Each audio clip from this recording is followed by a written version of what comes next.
Hello. Magandang gabi mga kapatid. Tayo po ay magsimula na sa ating midweek prayer meeting. At tayo po muna ay mag-aawitan. Atin pong buksan nating church hymnal sa hymn number 331. O Jesus, I have promised.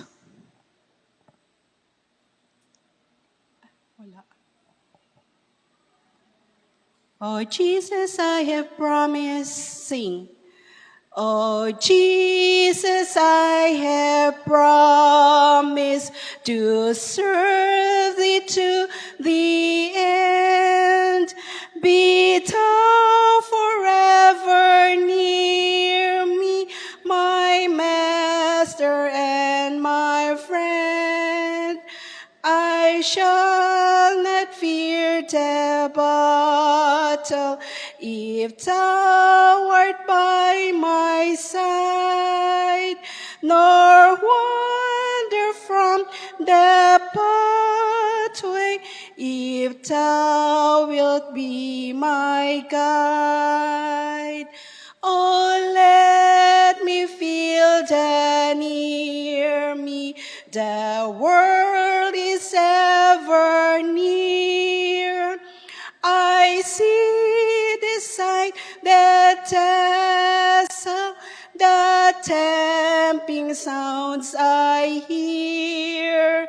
My foes are ever near me, around me and within. But Jesus drew the nearer and shield my soul from sin. Oh Jesus, I have promised to all who follow thee, that where thou art in glory, there shall thy servant be. And Jesus, I have promised to serve thee to the end. Oh, give me grace to follow my master, my friend.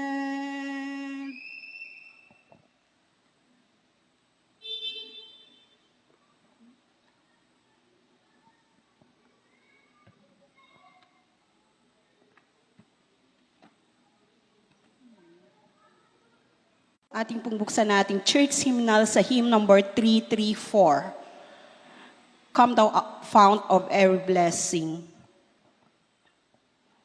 Tayo po ay tumayo. Come thou fount, sing. Come thou fount of every blessing, tune my heart to thy grace, dreams of mercy, never ceasing, call for songs of loudest praise. Teach me ever to adore thee, may I answer, hither by thy help I come, and I hope thou safely to arrive at home. Jesus sought me when a stranger wandered from the fold of God. He took rescue me from shelter, bind me closer still to thee. Prone to wander, Lord, I fail. Oh, to live to God I love. Here's my art, oh, take it, seal it, you're the courts above.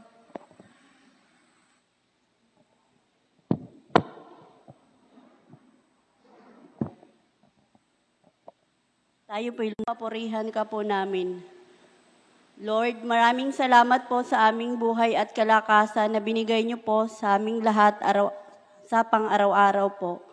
Lord, salamat din po sa lahat ng mga blessings na binibigay niyo po sa amin. Panginoon, narito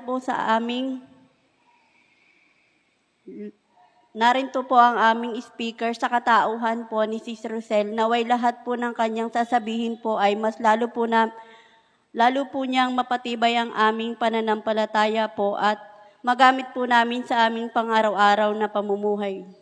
Lord, patawad po sa aming mga nagagawang kasalanan po, lihiman po ito at hayag. Ito lamang po ang aking dalangin. Amen.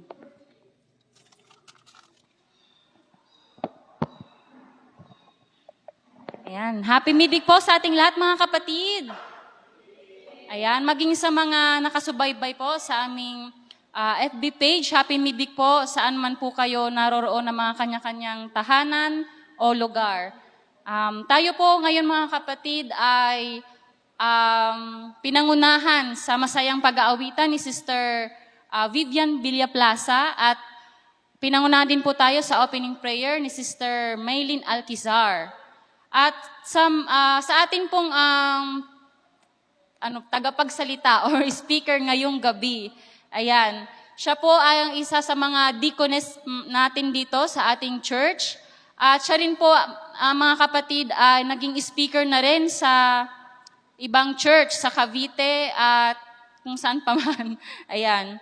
So, sa katauhan po ni Sister Rosel Olea. At syempre, bago po natin mapapakinggan ang mensahe ngayong gabi na atin din pong mababasa sa Mateo chapter 5 verse 17, ay mapapakinggan po muna natin ang isang musical offering na ipagkakaloob po sa atin ng ating kapatid at isang vlogger na si Brother Rachel Rivera.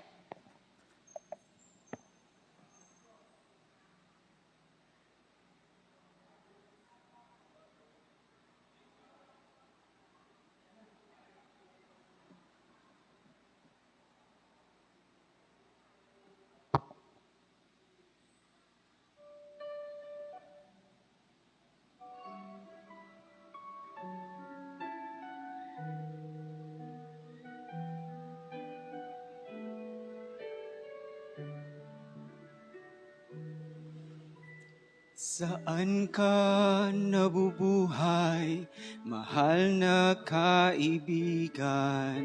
Sa Diyos ba o pansarili lamang?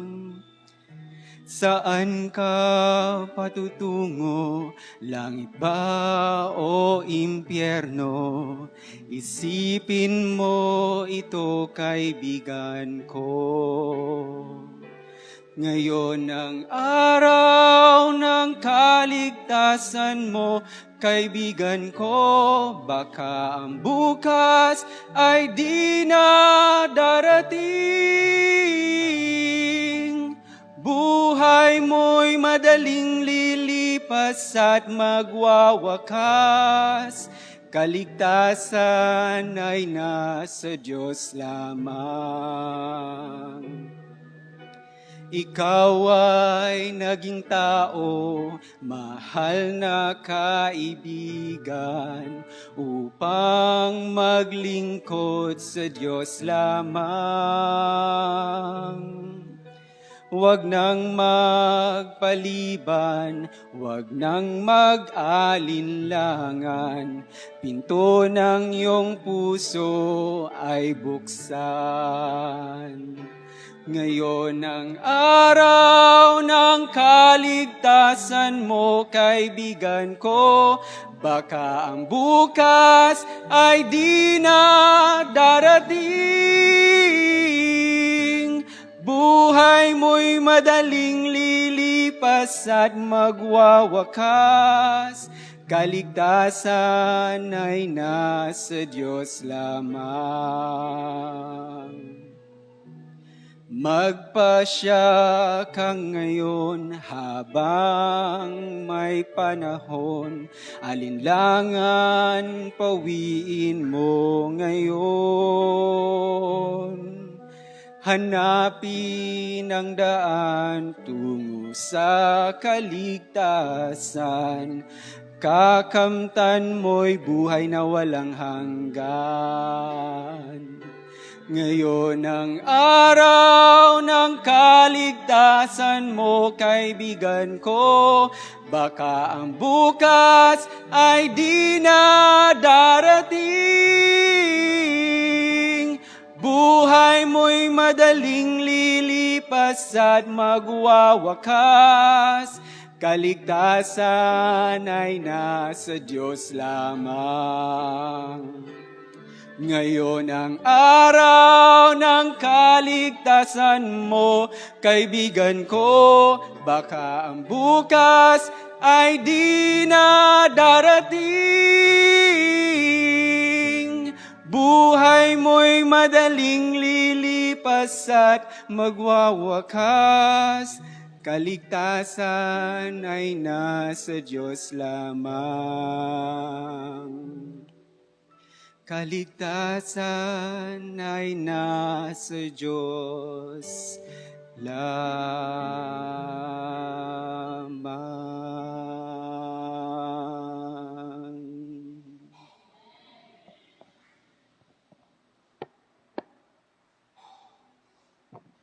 Amin po mga kapatid, sa magandang awitin pong na hanapin ang daan tungo sa kaligtasan, at eto na po yun mga kapatid.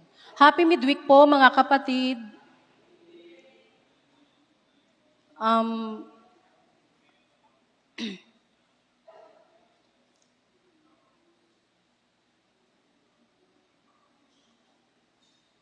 Ito po ang una kong maging speaker po dito sa Big Church, at medyo pero okay lang po na sabi po kasi sa Exodo 14 hanggang 12, ang Panginoon po ang siyang magsasalita po para sa akin.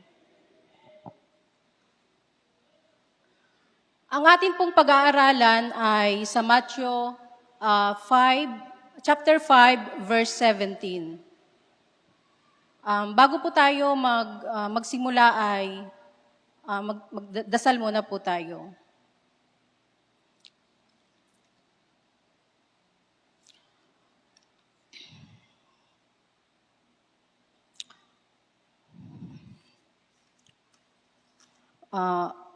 Dakilang Diyos, marami pong salamat sa buhay at kalakasan na inyo pong binibigay po sa amin. Sa paggabay ng inyong banal na Espiritu, sa panahon na lagi nyo pong binibigay upang pag-aralan po namin at maisabuhay ang inyong banal na mga salita. Kayo po ang magturo at mangusap upang maintindihan namin ng lubos ang akin pong mensahe na nagmumula po sa inyo. Buksan mo po ang aming puso't isipan upang maituon lamang po sa inyo ang inyo pong kalooban ang siya po namin gawin. Patawarin mo po kami sa aming mga nagagawang kasalanan. Ito po ang aming dalangin sa pangalan ng aming Panginoong Hesus. Amen. Ang atin pong pag-aaralan ay iikot po sa Matthew chapter 5 verse 17 na binasa po ni Sister, binanggit po kanina ni Sister Ruby. Kung mayroon po kayong mga banal na kasulatan, sundan niyo po ako mga kapatid. Huwag ninyong isiping pumarito ako upang sirain ang kautusan o ang mga propeta. Pumarito ako upang hindi sirain, kundi upang tuparin ang mga ito. Doon po sa sulat ng ating propetesa na si Ellen G. White, patungkol po dito sa Kabanata 3 na pinabagatang espiritualidad ng batas. Ito po ang nakapaloob. Ang kautusan na ibinigay ng Diyos sa bundok ng Sinai sa pamamagitan po ni Moises ay siyang kautusan na ginanap ng ating Panginoong Hesus nang siya ay magkatawang tao dito sa lupa. Ang kautosang ito ay mahalagang pamana sa lahat ng kapanahunan. Ang pagkakaloob nito ay nagpapahayag ng prinsipyo ng pag-ibig at paghahayag sa lupa ng batas ng langit. So sa pagsunod ng bayang Israel, ito'y kanilang ginaganap sa panlabas lamang, gaya ng mga seremonya. Na hindi nauunawa na ang pagsunod nito ay ang pagsuko ng mga puso sa Panginoong Diyos na siyang nagkaloob po nito. Nang naparito po ang Panginoong Hesus ay ipinahayag niya ang kautusan ng pag-ibig. Binigas niya ang bawat salita ng kautusan ng may kataimtiman at kapangyarihang pumukaw sa mga puso ng mga taong nakikinig maging mga eskriba at pariseyo. Nakita nila ang malaking pagkakaiba ng kanilang pagtuturo at pagtuturo ng Panginoong Hesus at nakita nilang mapapawalang halaga ang kanilang mga turo. At dooy sumunod sila ng may determinadong puot, maasang makasumpong ng pagkakataon upang madala siya sa Sinedrin at upang madala siya sa paghatol ng kamatayan. Ang Panginoong Diyos po na nagkaloob ng kautusan ng pag-ibig ay siyang unang tumupad ng mga ito.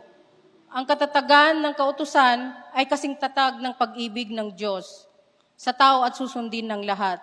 Pinapakita din po na hindi winalang kabuluhan ng pananampalataya ang kautusan, kundi mas pinatatag ito. Ang ating Panginoon ay dumating upang hindi lang sumunod sa batas, ngunit upang tuparin ang mga ito. Minsan po sa ating buhay, mga kapatid, ay meron tayong nararanasang mga problema o pagsubok. Minsan ay nakakalimutan nating sumunod at nakakalabag po tayo sa kanyang mga utos. May mga pagkakataon na kahit tayo ang matagal na po sa pananampalataya, ay naigugupo po tayo. Halimbawa po sa pagpunta na lang po dito sa ating bahay-sambahan. Yung papunta pa lang tayo dito sa simbahan ay napakarami na pong struggle at guilty po ako dyan, mga kapatid. Sabi nga po ni Pastor nung nakaraang whisper, napaka-importante na dumalo tayo sa pagtitipon dito sa bahay-sambahan at huwag tayong makontento na sa online. Kung kaya rin natin pumunta at sumimba habang wala po tayong nararanasang pagsubok o problema dahil dyan po tayo lalong pinapatatag. Sa amin pong ministry, mga kapatid, kasama po ako sa Women's Singing Group at isa rin po akong deaconess. Sa amin pong pagpapractice ay minsan lahat po kami ay nakakadalo, pero minsan naman po ay hindi dahil ang iba may mga kailangang unahin o ang iba naman po ay may karamdaman o yung iba naman po ay may mga pinagdadaanan. Kahit po ako minsan di rin po nakakasama at guilty rin po ako dyan. So pag nakikita ko po si Nanay Kuncheng na masigasig sa pagtuturo sa amin, nakakaramdam po ako ng konsensya na hindi po ako umattend. So alam niyo mga kapatid, kapag ka pala nararamdaman natin nyo na parang may humahadlang sa inyo na hindi tayo maka-attend o sumimba, tumuloy pa rin po kayo. Lagi po nating iisipin na ang Panginoon ang siya po nating pinaglilingkuran. Makikita nyo na pag nagsimba at sumama po tayo sa paglilingkod, sobrang sarap po sa pakiramdam. So, huwag po tayong patalo sa kaaway, mga kapatid.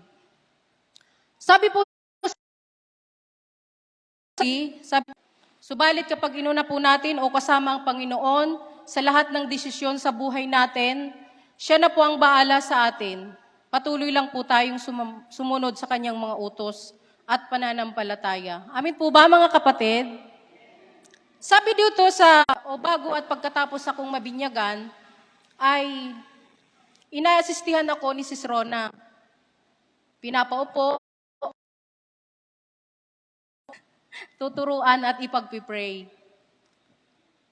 So, siguro mga kapatid, after 6 months ay hindi na po tayo katulad ng dati na pauupuin, papaypayan at ipagpipray. So, kasali na po tayo. May care na pwede pong sumama po tayo. So, mga kapatid, maaring paulit-ulit ang sermon na naririnig natin. Subalit, nandyan po ang banal na kasulatan na ating Panginoon na paulit-ulit na nagre-remind po sa atin ng kanyang kautusan. at ang tuparin ito. Ano man po ang ating nararanasan sa ating buhay, naway hindi po tayo madaya ng kaaway. Hindi po madali mga kapatid ang sumunod. Subalit sa awa at gabay ng ating Panginoon, tayo po ay gagabayan at tutulungan niya po tayo. So ang Diyos po ay tapat sa kanyang pangako. Patuloy po tayo na manampalataya at sumunod po sa kanyang mga utos habang tayo po ay naglalakbay sa sanlibutang ito. Siya na po ang bahala at habang tayo naghihintay muli sa kanyang pagbabalik, pagpalain po tayo ng ating Panginoon.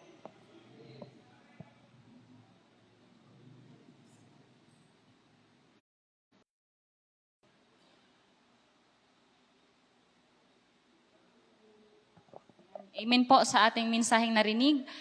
Para po sa ating reflection or sharing time, ay hahatiin ko po ng, ilan ba yun? Hahatiin ko po sa tatlo yung Sister Baroa. At dito naman po ay, ilan lang ba? Mula kay Sister Maylin hanggang kay Brother Ragel. Ayan, si Brother Kunsil po mangunguna.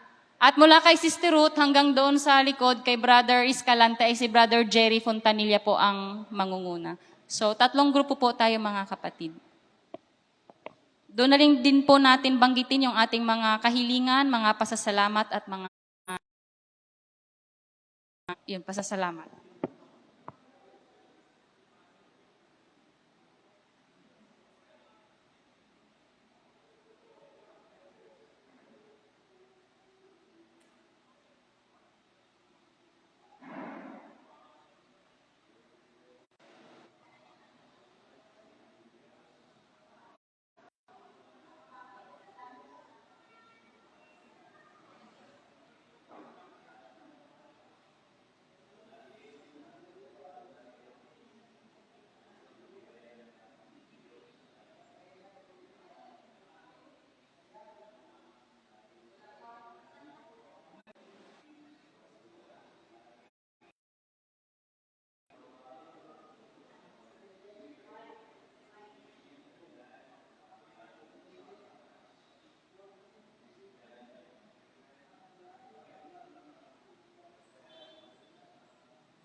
Para po sa ating closing song, buksan po natin ang ating church hymnal sa hymn number 590.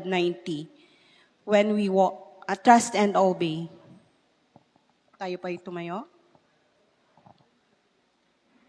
When we walk with the Lord, sing. When we walk with the Lord in the light of His word, what a glory He sheds on our way. While we do His good will, He abides with us still, and with all who will trust and obey. Trust and obey.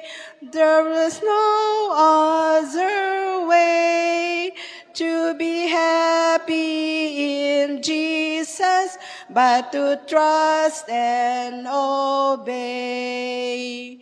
Not a shadow can rise, not a cloud in the sky, but His smiles quickly drives it away.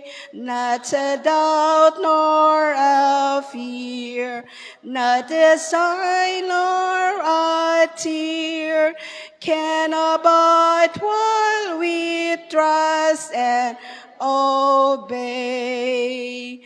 Trust and obey. There is no other way to be happy in Jesus but to trust and obey. Not a burden we bear, not a sorrow we share, but our toil He doth richly repay. Not a grief nor a loss, not a frown nor a crown, but His blessing we trust and obey. Trust and obey. There's no other way to be happy in Jesus but to trust and obey. 5. Then in fellowship sweet, we will sit at His feet, or we'll walk by His side in the way. What He says we will do, where He says we will go. Our only trust and obey. Trust and obey, for there's no other way to be happy in Jesus but to trust and obey.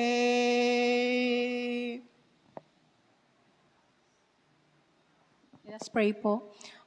Dakila at mapagpala naming Diyos, maraming salamat po sa mga kautusan na amin pong gabay upang kami po ay makasunod po sa inyong banal na kalooban. Marami pong salamat, Ama, sa araw na ito, sa gabing ito na kami po ay patuloy mong iniingatan. Ganon din po, Ama, sa aming pansamantalang paghiwa-hiwalay, kung paano mo po kami, Ama, iningatan sa pagpunta po rito. Ganon din po, Ama, ingatan mo po kami sa aming pag-uwi. At madatnan po namin ang aming pamilya na nasa mabuting kalagayan. Patawarin po kami, Ama, sa aming mga pagkakasala. Patawarin po kami sa aming mga pagkukulang. Ito lamang po ang aming dalangin sa pangalan ng aming Panginoong Hesus. Amen.